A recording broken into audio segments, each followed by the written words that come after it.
Խորհրդարանը ամենժամյա պարբերականությամբ տեղեկանում է սահմանին տիրող իրավիճակի մասին։ Ազգային ժողովում կա ձևավորված աշխատանքային խումբ բոլոր խմբակցությունների ներգրավմամբ, որտեղ ակտիվորեն աշխատում են արտաքին հարաբերությունների մշտական հանձնաժողովի նախագահ Արտակ Զաքարյանը և Պաշտպանության, ազգային անվտանգության ու ներքին գործերի մշտական հանձնաժողովի նախագահ Կորյուն Նահապետյանը։ Այս մասին պատասխան Գալայի հարցին տեղեկացրեց ազգային ժողովի փոխխոսնակ Էդուարդ Շարմազանովը։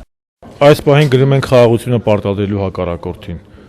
եւ գնում ենք Լեռնային Ղարաբաղի Հանրապետությունը միջազգայինորեն ճանաչելու։ Մեր նպատակը դա է, Ղարաբաղի ժողովրդի նպատակը դա է։ Ազգային ժողովի արտաքին հարաբերությունների մշտական հանձնաժողովի նախագահ Արտակ Զաքարյանը տեղեկացրեց, որ սահմանում իրավիճակը շարունակում է մնալ լարված, ինչը եւս մեկ անգամ ապացուցում է փաստը, որ Ադրբեջանի պաշտոնական հաղորդագրությունները ոչ ավելին են, քան կեղծիք։ Վերջինս նշեց նաեւ, որ աշխատանքներ են տարվում միջազգային հանրության կողմից Ադրբեջանի ագրեսիան դատապարտող հայտարարությունների հասնելու համար եւ այդ ուղղությամբ աշխատանքները կշարունակվեն նաեւ հետագայում, անկախ փաստից, թե սահմանում ինչ իրավիճակ կունենանք։ Լեռնային Ղարաբաղի պաշտպանության բանակը ապացուցեց ընդամենը մեկ օրվա ընթացքում ռազմական լուծման ճանապարհ Ադրբեջանը ուղղակի չունի, բայց միևնույն ժամանակ մենք ինքներս պետք է այստեղից դասեր քաղենք, որ միջազգային հանրության եւ կազմակերպությունները իրենց պարիետետային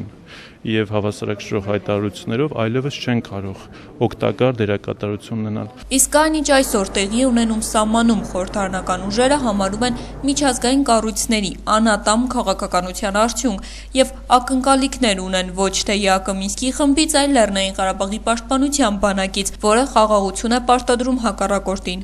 Պետք է ի վերջո դահիճ անվանվի դահիճ։ Պետք է ի վերջո հարցագործը ուղիղ անվանվի հանցագործ։ Ռուսաստանում Ադրբեջանի դեսպան պարոն Փոլադ Բուլբուլ Օղլին ինքը պարզ, բաց հրապարակային ասել է, որ իրենք են սկսել եւ ես կարծում եմ գոնե Մինսկի խմբի համանախագահ երկրները իրանք հիմա ինձ նայում են շատ լավ գիտեն ով է սկսել ու իրանք ունեն այդ հնարավոր եւ Միացյալ Նահանգները եւ Ֆրանսիան եւ Ռուսաստանի Դաշնությունը գոնե այդ երեք երկրները ունեն բազում տեխնիկական հնարավորություններ կոնկրետ իմանալու ով է այս ագրեսիա եւ ահաբեկչության հիմնադիրը։